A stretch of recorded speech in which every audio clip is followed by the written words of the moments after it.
नमस्कार दोस्तों, मैं वैभव अंशराज आपका स्वागत करता हूं तक्षशिला ट्यूटोरियल के ऑनलाइन चैनल पे। दोस्तों, हम लोग बात कर रहे थे क्लास 12 के फिजिक्स के चैप्टर नंबर 10 के बारे में, जिसका नाम है तरंग प्रकाश की। इसमें दोस्तों हम लोग लेक्चर 10.10 तक कंप्लीट कर चुके थे। आज हम लोग बात करेंगे लेक्चर 10.11 के बारे में। तो दोस्तों, आज का सेशन हमारा स्टार्ट होगा जिस टॉपिक से, उस टॉपिक का नाम है मेलस का नियम। देखिए दोस्तों, मेलस जो थे वो एक साइंटिस्ट थे, ठीक है, और उन्होंने अपना एक नियम दिया और वो नियम बहुत ही इंपॉर्टेंट है। इंपॉर्टेंट इसलिए है दोस्तों क्योंकि ये एक बहुत ही स्पेशल टाइप की चीज बताएगा, ठीक है, और इस पे न्यूमेरिकल भी आएंगे। ठीक, तो पहले समझ लेते हैं कि मेलस ने जो नियम दिया है वो क्यों दिया है और वो कैसे स्पेशल हो गया। ठीक है, चलिए देखिए दोस्तों, यहां पे मैंने एक डायग्राम बनाया हुआ है। इस डायग्राम को तो आप लोग समझ ही रहे होंगे, ठीक है। ये कोई प्रकाश स्रोत है, ठीक है, और ये हमारा क्या है, ध्रुवक है। ये पहला टूरमैलिन क्रिस्टल है जो अध्रुवित प्रकाश को समतल ध्रुवित प्रकाश में परिवर्तित कर रहा है। और हम जानते हैं जो टूरमैलिन क्रिस्टल अध्रुवित प्रकाश को समतल ध्रुवित प्रकाश में परिवर्तित करता है क्या कहलाता है, ध्रुवक कहलाता है। ठीक, और ये जो दूसरा वाला टूरमैलिन क्रिस्टल है ये क्या है, ये विश्लेषक है। ठीक है दोस्तों, ये क्या है, विश्लेषक है। अच्छा, अब देखिए जो दूसरा वाला टूरमैलिन क्रिस्टल है वो क्या करता है, समतल ध्रुवित प्रकाश की जांच करता है। ये चेक करता है कि जो प्रकाश ध्रुवक से, सॉरी ये ध्रुवक होगा, ठीक है, जो प्रकाश ध्रुवक से पास आउट हो रहा है वो प्रकाश समतल ध्रुवित है या नहीं, इस बात की जांच कौन करता है, विश्लेषक करता है। ठीक है, और अभी हम आपको ये भी बताएंगे कि कैसे ये चीज श्योर हो जाएगी कि ध्रुवक से गुजर के मतलब ध्रुवक से पास आउट होने वाला यानी गुजरने वाला प्रकाश पूर्णतया समतल ध्रुवित है या नहीं। इस बात की जांच हम लोग कैसे कर सकते हैं वो अभी हम बताएंगे। ठीक है, तो दोस्तों सबसे पहले तो मैं आपको ये बताना चाहूंगा, तो कोई जरूरी नहीं है कि अध्रुवित प्रकाश को समतल ध्रुवित प्रकाश में बदलने के लिए हमेशा टूरमैलिन क्रिस्टल का ही यूज किया जाए। ठीक है, टूरमैलिन क्रिस्टल के जैसे ही और कई सारे क्रिस्टल होते हैं, जैसे कि कैल्साइट होता है, क्वार्ट्स होता है। ठीक है, तो ये सारे अलग अलग क्रिस्टल हैं, लेकिन ये सारे क्रिस्टल काम क्या करते हैं, बिल्कुल सेम काम करते हैं। इन सबका फंक्शन एक ही है कि अध्रुवित प्रकाश को समतल ध्रुवित प्रकाश में परिवर्तित करना। ठीक है, अच्छा भाई, इतनी बात समझ में आ गई। ठीक है, अब ये तो बात हो गई टूरमैलिन क्रिस्टल की जगह पे हम बाकी क्रिस्टल जैसे क्वार्ट्स और कैल्साइट वगैरह भी लगा सकते हैं। ठीक है, अच्छा, अभी ध्रुवक से जो प्रकाश निकल रहा है वो समतल ध्रुवित है और इसको हमें अगर जांचना है, हमें चेक करना है कि ध्रुवक से जो प्रकाश पास आउट हो रहा है वो समतल ध्रुवित है भी या नहीं। तो इसके लिए क्या करेंगे दोस्तों, देखिए सबसे पहले मान लीजिए कि ध्रुवक की जो है वो प्रकाशीय कक्ष ऐसी है, तो क्या होगा, इधर से अध्रुवित प्रकाश आएगा तो केवल वही प्रकाश, वही वैद्युत क्षेत्र के वही वेक्टर पास आउट होंगे जो इस प्रकाशिक अक्ष के समांतर होंगे, यानी इससे गुजरने के बाद जो वैद्युत क्षेत्र के वेक्टर होंगे वो बिल्कुल समांतर होंगे। ठीक है, अच्छा, अब हमने क्या किया, इसी ध्रुवक के आगे एक और टूरमैलिन क्रिस्टल लगा दिया, लेकिन उस टूरमैलिन क्रिस्टल की जो प्रकाशिक अक्ष है वो ध्रुवक की प्रकाशिक अक्ष के समांतर रखा। तो क्या होगा, वहां पे अधिकतम प्रकाश मिलेगा। क्यों, क्योंकि जो अध्रुवित प्रकाश ध्रुवक से गुजरा था उसके बाद उस जो समतल ध्रुवित प्रकाश मिला था, ध्रुवक से निकलने के बाद वो प्रकाश समतल ध्रुवित हो गया था, और समतल ध्रुवित प्रकाश में जो प्रकाश मिला था उसके वैद्युत क्षेत्र के वेक्टर क्या थे, ध्रुवक की प्रकाशिक अक्ष के बिल्कुल समांतर थे। और ध्रुवक की प्रकाशिक अक्ष के समांतर है तो विश्लेषक की प्रकाशिक अक्ष के भी समांतर होंगे, तो वो सारे वेक्टर विश्लेषक से पास हो जाएंगे और आपको अधिकतम प्रकाश देखने को मिलेगा।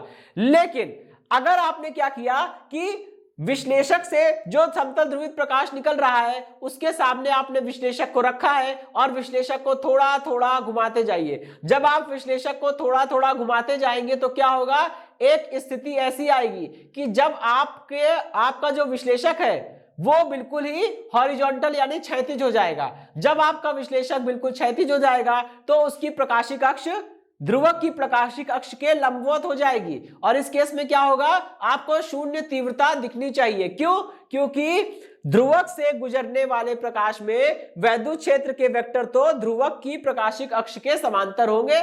अब जब आपने विश्लेषक की प्रकाशिक अक्ष को ध्रुवक की प्रकाशिक अक्ष के लंबवत रखा है, तो ध्रुवक से गुजरने वाले प्रकाश में जो वैद्युत क्षेत्र के कंपन है वो बेचारे विश्लेषक की प्रकाशिक अक्ष के लंबवत हो जाएंगे और वो पास नहीं कर पाएगा। ठीक है, तो इस केस में क्या होता है, वहां पे आपको जीरो इंटेंसिटी मिलती है। अब हमें करना क्या होगा, हमें चेक करना है कि ये प्रकाश समतल ध्रुवित है कि नहीं। तो क्या करेंगे, इसको थोड़ा थोड़ा रोटेट करेंगे। जैसे जैसे आप इसको रोटेट करते जाएंगे, आप यहां से अपनी आंख लगाकर देखेंगे तो आपको दिखेगा जैसे जैसे आप इसे रोटेट कर रहे हैं वहां पे प्रकाश जो है वो धीमा होता जा रहा है। ठीक है, उसकी तीव्रता कम होती जा रही है। और जैसे ही आप इसको बिल्कुल बेड़ा कर देंगे, बिल्कुल इसको हॉरिजॉन्टल कर देंगे, इसकी ये प्रकाशिक अक्ष बिल्कुल ऐसे क्षैतिज हो जाएगी, तब क्या होगा, दोनों की प्रकाशिक अक्ष के बीच में जो कोण बन जाएगा वो 90 हो जाएगा और इस केस में आपको यहां पे कोई भी प्रकाश देखने को नहीं मिलेगा, बिल्कुल अंधेरा हो जाएगा। ठीक, फिर आप इसको फर्दर घुमाएंगे और आगे घुमाएंगे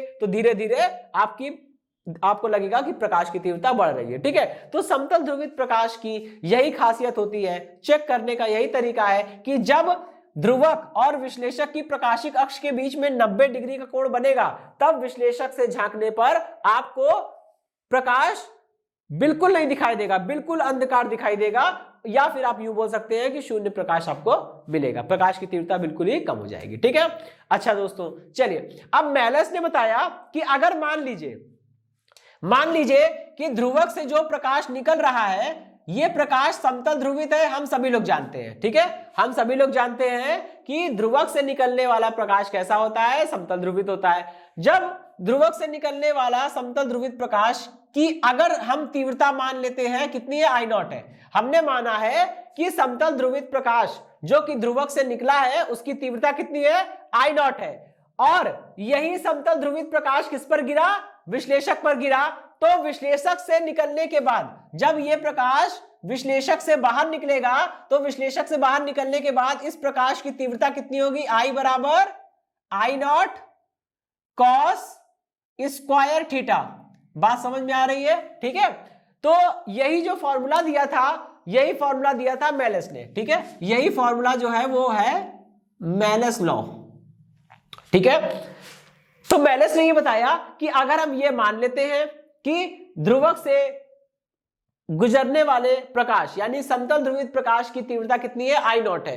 तो जब ये प्रकाश समतल ध्रुवित प्रकाश किसी विश्लेषक पर आपतित होगा, किसी भी टूरमैलिन क्रिस्टल या किसी भी क्रिस्टल पे, किसी भी ध्रुवक पे या किसी भी विश्लेषक पे आपतित होगा, तो उस विश्लेषक से गुजरने वाले प्रकाश की तीव्रता कितनी हो जाएगी, I बराबर I0 into cos square theta, जहां थीटा क्या है दोस्तों, ध्रुवक और विश्लेषक की प्रकाशिक अक्ष के मध्य बनने वाला कोण।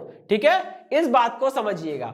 अब इसका हम प्रूफ भी करेंगे। इसका प्रूफ वैसे तो कोर्स में नहीं है, ठीक है, वैसे तो मेलस लॉ भी कोर्स से हट गया है दोस्तों, लेकिन इस पे क्वेश्चन जो है वो आपको जरूर मिलेंगे। तो क्वेश्चन आपको परेशान करे, इससे अच्छा है कि मेलस लॉ को हम लोग पढ़ ले। ठीक है, आइए अब हम लोग इसका प्रूफ देखते हैं। ठीक है, इसके प्रूफ में हम लोग क्या देखेंगे कि सबसे पहली बात कि अभी हमने इसको केवल फॉर्मूला लिख दिया, अभी हमने इसको डिस्क्राइब नहीं किया। ठीक है, अब देखिए इसको हम लोग इस तरह से भी समझ सकते हैं, थोड़ी देर के लिए भूल जाइए कि यहाँ पे इतना हिस्सा कुछ बना हुआ है, इसको इतना पूरा पोर्शन भूल जाइए, केवल इतना पोर्शन देखिए। ठीक है, तो हम बोलेंगे कि जब किसी ध्रुवक पर प्रकाश गिराया जाता है, ठीक है, जब किसी ध्रुवक पर समतल ध्रुवित प्रकाश गिराया जाता है, यहाँ पे कंडीशन वैलिड है। हमने बोल दिया थोड़ी देर के लिए मान लीजिए ये क्या है, ये ध्रुवक है, थोड़ी देर के लिए मान लीजिए ये ध्रुवक है और ये समतल ध्रुवित प्रकाश है। तो हम बोल तो रहे हैं कि जब किसी ध्रुवक पर I0 तीव्रता वाला समतल ध्रुवित प्रकाश आपतित कराया जाता है, तब ध्रुवक से निर्गत प्रकाश की तीव्रता जो होती है वो आपतित प्रकाश की तीव्रता एवं समतल ध्रुवित प्रकाश के वैद्युत क्षेत्र के कंपन तथा ध्रुवक की विश्लेषक अक्ष के मध्य बनने वाले कोण की कोज्या के वर्ग के गुणनफल के बराबर होता है। ठीक है, एक बार फिर समझेंगे, बोलेंगे जब किसी ध्रुवक पर कोई समतल ध्रुवित प्रकाश आपतित होता है, तब ध्रुवक से निर्गत प्रकाश की तीव्रता आपतित समतल ध्रुवित प्रकाश की तीव्रता तथा समतल ध्रुवित प्रकाश एवं ध्रुवक के प्रकाशिक अक्षों के मध्य बनने वाले कोण की कोज्या के गुणनफल के वर्ग के गुणनफल के बराबर होता है। ठीक है, चलिए अब हमें इसको प्रूफ करना है। तो दोस्तों प्रूफ करने के लिए क्या करेंगे, सपोज करिए कि ये आपका एक टूरमैलिन क्रिस्टल है, ठीक है। देखिए दोस्तों हमने यहाँ पे एक टूरमैलिन क्रिस्टल बनाया हुआ है, ठीक है। अब इसके पीछे से प्रकाश आ रहा होगा, ठीक है। ये अरेंजमेंट थोड़ा समझिएगा, ठीक है। प्रकाश, ये टूरमैलिन क्रिस्टल जो है वो बोर्ड के तल में या बोर्ड के तल के समांतर रखा है, पीछे से प्रकाश आ रहा है, इधर से हम आंखों से देख सकते हैं, ठीक है। तो क्या होगा, अगर मान लीजिए कि जो प्रकाश आ रहा है, ठीक है, वो कुछ ऐसा हो कि जो वेक्टर है वो कुछ इस तरह से हो। अब प्रॉब्लम हो जाएगी, प्रॉब्लम ये हो जाएगी कि प्रकाशिक अक्ष तो केवल उन्हीं वेक्टर को बाहर निकलने देगा जो इसके समांतर है, यानी जो वेक्टर बिल्कुल ऐसे होगा, बिल्कुल ऐसे होगा, उसी को बाहर ही आने देगा, बाकी सबको आने नहीं देगा। तो अब क्या करेंगे, तो दोस्तों इस केस में यहां पे हमें एक चीज समझनी पड़ेगी हमें। मैंने क्या बोला, ये सब है क्या, वैद्युत क्षेत्र के कंपन। दोस्तों कंपन की अगर हम बात करते हैं, कोई भी वस्तु जब कंपन करती है तो उस वस्तु का अपना कुछ ना कुछ आयाम भी होता है, ठीक है। और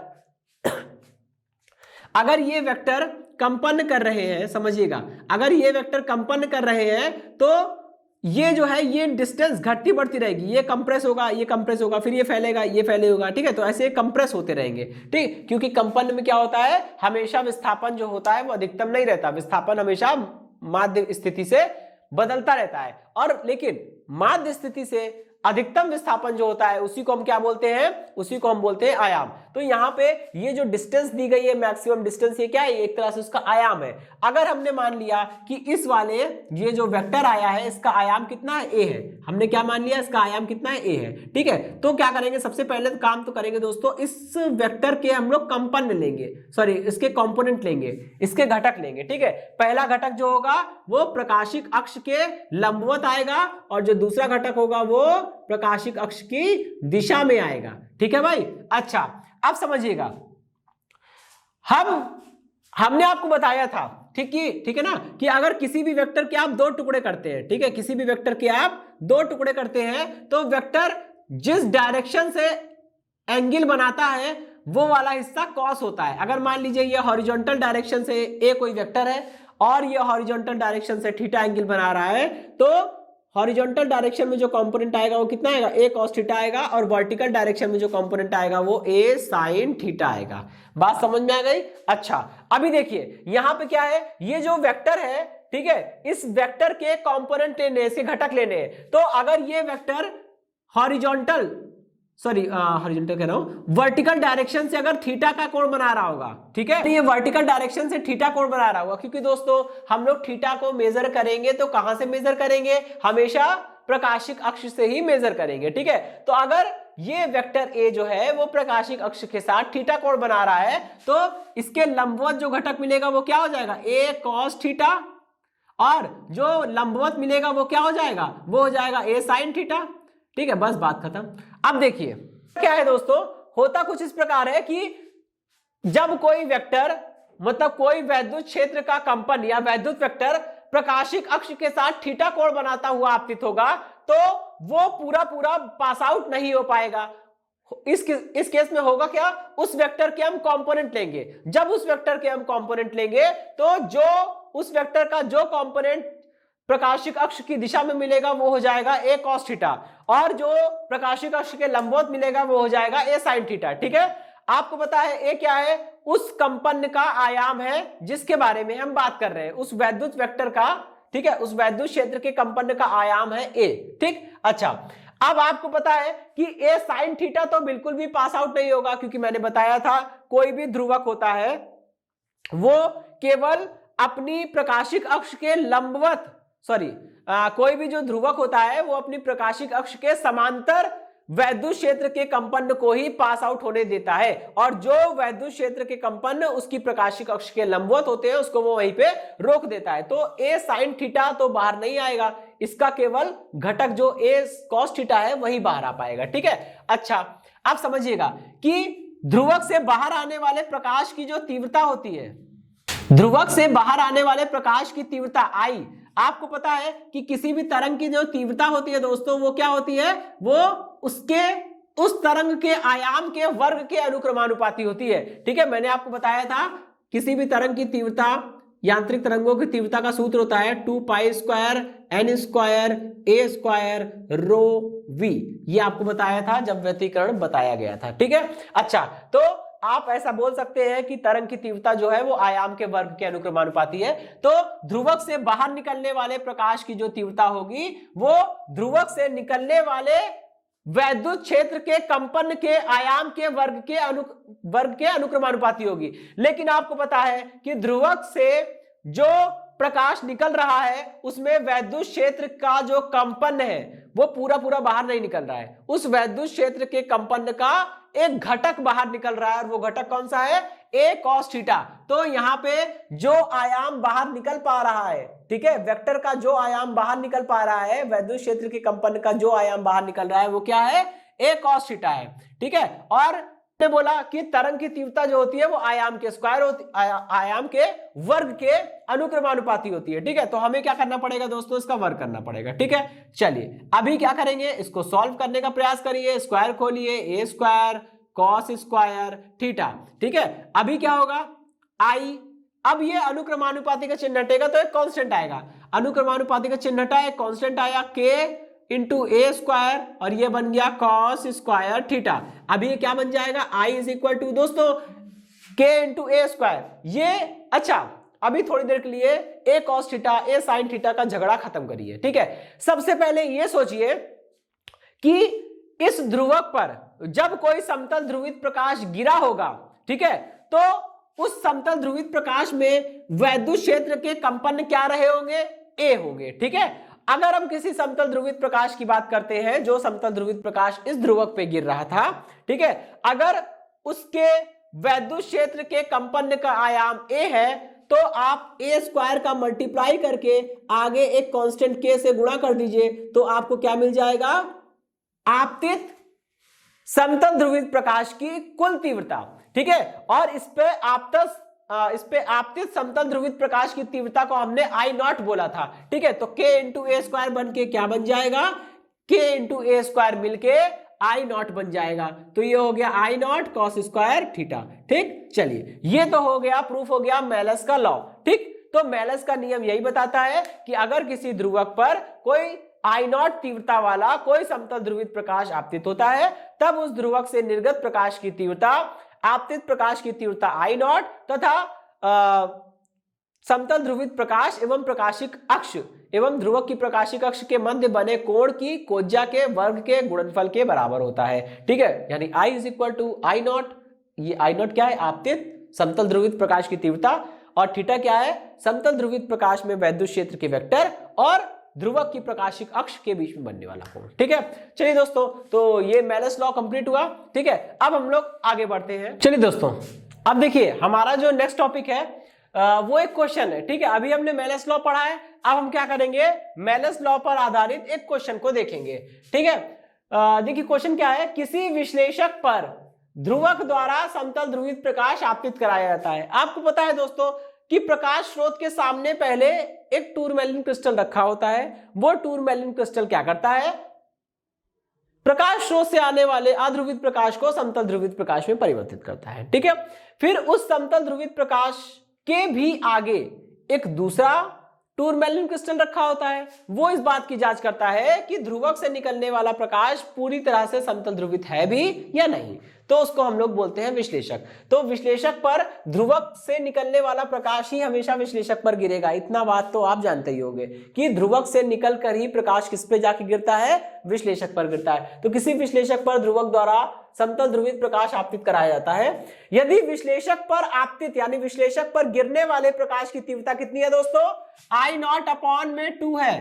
तो ठीक है, यदि विश्लेषक पर आपतित प्रकाश की तीव्रता I नॉट अपॉन 2 है और विश्लेषक से निर्गत प्रकाश की तीव्रता कितनी है? I नॉट अपॉन 4 है, तब ध्रुवक एवं विश्लेषक की प्रकाशिक अक्षों के मध्य कितना कोण होगा? दोस्तों मान लीजिए कि ध्रुवक एवं प्रकाशिक अक्षों के बीच का कोण कितना है? थीटा है, ठीक है। तब क्या होगा कि भाई मेलस लॉ लगाइए, ठीक है। मेलस के नियम से, मेलस का नियम कहता है कि विश्लेषक से निकलने वाला प्रकाश, देखिए दोस्तों यहां पे एक छोटा सा टर्म है, उसको लेके आपके ऊपर कंफ्यूजन ना हो। मैंने आपको जो डेफिनेशन दी है वो इस बात पे इस बात पे आधारित है कि हम वहां पे हमने ये माना है कि किसी ध्रुवक पे समतल ध्रुवित प्रकाश पहले से गिर रहा है, ठीक है। तो वहां पे मैंने ध्रुवक शब्द का इस्तेमाल किया है और यहां पे विश्लेषक शब्द का इस्तेमाल हुआ है, तो कंफ्यूज नहीं होंगे, ठीक है। कि भाई अगर ध्रुवक पे समतल ध्रुवित प्रकाश गिरे या फिर किसी विश्लेषक पर समतल ध्रुवित प्रकाश गिरे, बात तो एक ही है ना। हमको यही देखना होता है, जब हमने डेफिनेशन में, परिभाषा में ध्रुवक बोला तो ध्रुवक पर समतल ध्रुवित प्रकाश गिरा रहे थे, लेकिन यहां क्या हो रहा है, यहां पे प्रकाश एक अध्रुवित प्रकाश है। पहले उसको ध्रुवक पे गिराया और समतल ध्रुवित प्रकाश प्राप्त किया, फिर वो समतल ध्रुवित प्रकाश जो है विश्लेषक पर गिरा, ठीक। तो मेलस का लॉ कहता है कि विश्लेषक या ध्रुवक से गुजरने वाला प्रकाश जो होता है वो किसके बराबर होता है, वो आपतित प्रकाश की तीव्रता I0, समतल ध्रुवित प्रकाश और ध्रुवक की प्रकाशिक अक्ष के बीच में जो कोण बनता है उसकी कोज्या के वर्ग के बराबर होता है, ठीक है। मतलब कोज्या के वर्ग के गुणनफल के बराबर होता है।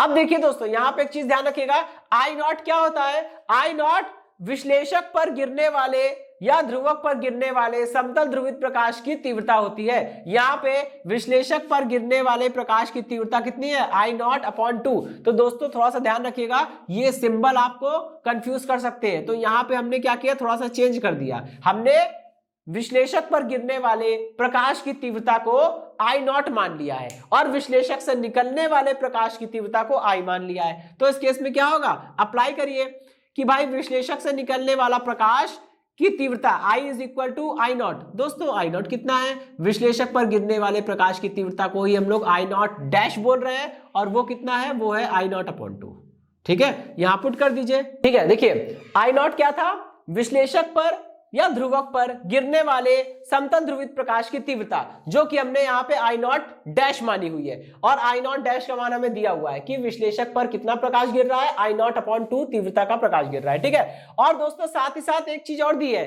कि यहाँ पे फॉर्मूले में I क्या था, विश्लेषक से गुजरने वाला प्रकाश, ठीक है। तो विश्लेषक से गुजरने वाला प्रकाश जो है उसकी तीव्रता आपको दी है कितनी, I0/4। तो एक्चुअल में I की जगह पे आपको क्या दिया है, I0/4। यहां पे क्या रख देंगे, I0/4 रख देंगे, ठीक है। और साइड में इसी में यहां पे बढ़ा लेंगे एक चीज कि आपको एक चीज और दी है, आपको दिया गया है कि I बराबर कितना है, I0/4, ठीक है। ये दोनों वैल्यूज आपको दी थी, यहां पे रख दीजिए। अभी देखिए क्या होगा, I0 से I0 कटेगा, कितना आएगा, 1/2 इज इक्वल टू, ये 2 से 2 भी कट गया, ठीक है। 1/2 is equal to cos square theta. यहां से आप क्या निकालेंगे, cos थीटा की पहले वैल्यू निकालिए, कितना आएगा, 1/√2। अब आप यहां से वैल्यू निकालिए, तो भाई थीटा इज इक्वल टू कितना आ जाएगा, थीटा कहां पे cos थीटा कहां पे 1/√2 होता है, ये 45 डिग्री पे होता है, यानी कि π/4 रेडियन, ठीक है। होप आप समझ गए होंगे, ठीक है।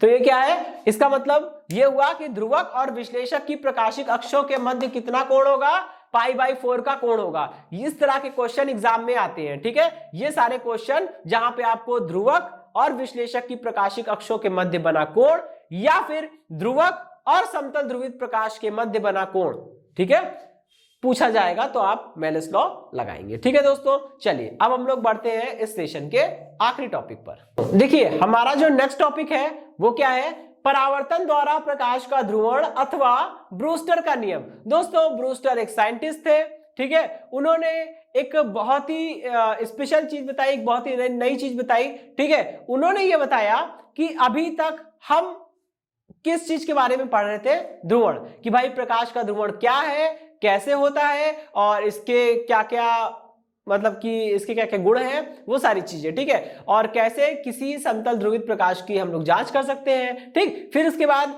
मेलस आए, उन्होंने ये बताया कि अगर किसी ध्रुवक पर समतल ध्रुवित प्रकाश गिर रहा है तो ध्रुवक को घुमाने पर या ध्रुवक की अलग अलग स्थितियों पर ध्रुवक से निकलने वाले प्रकाश की तीव्रता कितनी होगी, ठीक है। वैसे ही अब आए एक साइंटिस्ट जिनका नाम था ब्रूस्टर, उन्होंने बताया कि हम लोग परावर्तन करा के भी प्रकाश को समतल ध्रुवित कर सकते हैं। ये बात उस समय काफी नई थी, ठीक है। और इन्होंने एक नियम दिया, ठीक है, जो नियम काफी इंपॉर्टेंट साबित हुआ क्योंकि आप उस नियम का प्रयोग करके किसी भी माध्यम का अपवर्तनांक डायरेक्ट निकाल सकते हैं, ठीक है। तो आइए दोस्तों देखिए इस डायग्राम में क्या दिख रहा है। सबसे पहले हमने देखा कि यहाँ पे दो माध्यम है, ऊपर वाला माध्यम हमारा वायु है और नीचे वाला माध्यम कांच है। आपको पता है वायु कैसा है, वायु एक प्रकार का विरल माध्यम है।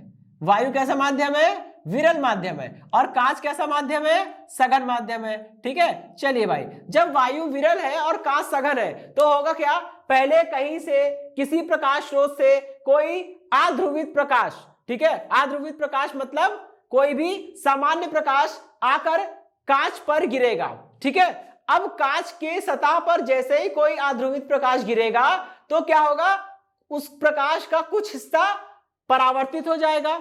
ठीक है, उस प्रकाश का कुछ हिस्सा जो है वो परावर्तित हो जाएगा और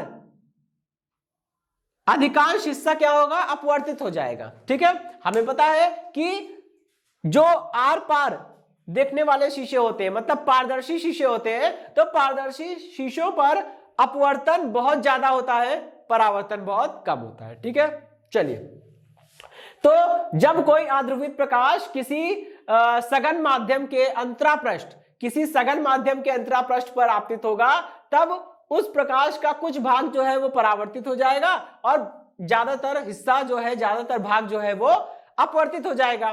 ठीक है, जब प्रकाश जो प्रकाश अपवर्तित हो रहा है वो दूसरे माध्यम में प्रवेश कर जाएगा, जबकि परावर्तित होने वाला प्रकाश अंतरापृष्ठ से टकराकर उसी माध्यम में लौट जाएगा। ठीक है, अब देखिए, तो ब्रूस्टर ने बताया कि अच्छा, एक और बात कि ये तो हम सभी जानते हैं कि आपतन कोण का मान हमेशा परावर्तन कोण के बराबर होता है। ठीक, या यूं कह लीजिए, जितना आपतन कोण होगा उतना ही आपका परावर्तन कोण हो जाएगा।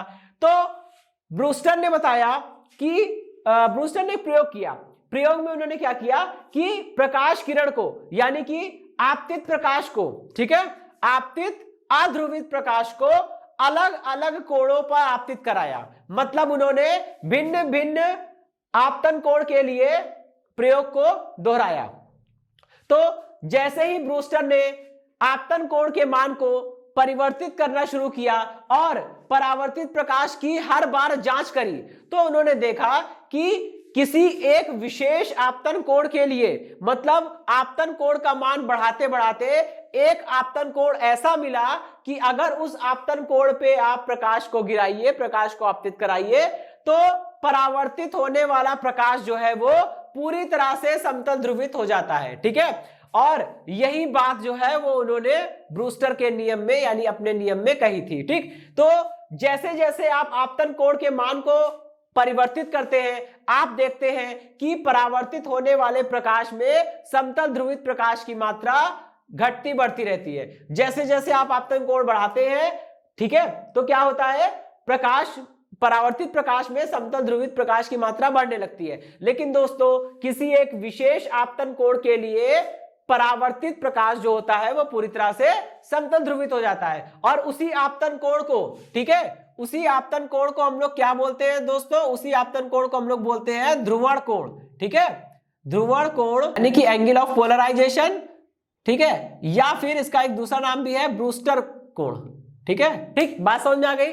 तो ब्रूस्टर ने कहा कि यदि किसी विरल एवं सघन माध्यम के अंतरापृष्ठ पर किसी अध्रुवित या सामान्य प्रकाश को आपतित कराया जाए, तब आपतन कोण के एक विशेष मान के लिए परावर्तित प्रकाश पूरी तरह से, यानी कि पूर्णतया समतल ध्रुवित हो जाता है। और इस आपतन कोण को, जिस आपतन कोण पे परावर्तित प्रकाश पूरी तरह से समतल ध्रुवित हो रहा है, उस आपतन कोण को क्या बोलते हैं, ध्रुवण कोण या ब्रूस्टर कोण कहते हैं। तथा यह पूरी घटना ब्रूस्टर के नियम में कही जाती है। ठीक है, तो ब्रूस्टर ने यही नियम दिया और ब्रूस्टर ने साथ साथ एक और चीज बताई। ब्रूस्टर ने बताया कि अगर आप किसी अध्रुवित प्रकाश को ध्रुवण कोण पर या ब्रूस्टर कोण पर आपतित कराते हो, तो अंतरापृष्ठ से परावर्तित प्रकाश जो है वो पूरी तरह से समतल ध्रुवित होगा। ठीक, और इस केस में क्या होगा, आप इस ध्रुवण कोण का tan ले लीजिए।